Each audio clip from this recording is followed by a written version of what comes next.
paano sa napatay, etc. So do you have a suggested legislative measure?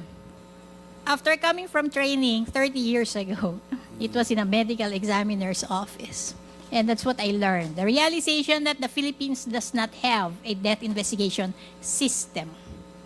And so I tried to push for two key pieces of legislation. One, a mandatory autopsy bill, which would define which deaths have to be investigated.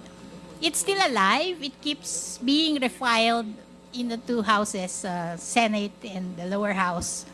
I don't know what has happened, but it's still alive.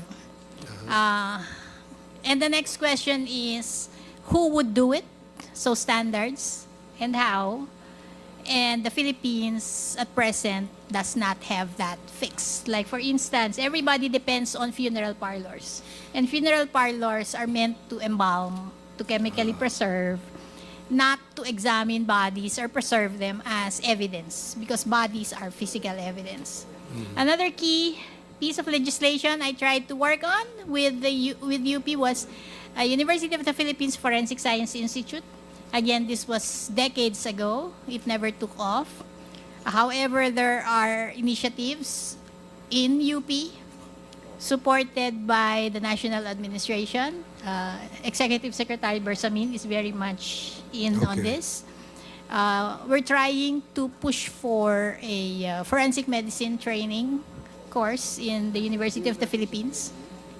And maybe at some point it will evolve into a Forensic Science Institute. I think that's the dream, a National Forensic Science Institute for the Philippines. But we are a long way off.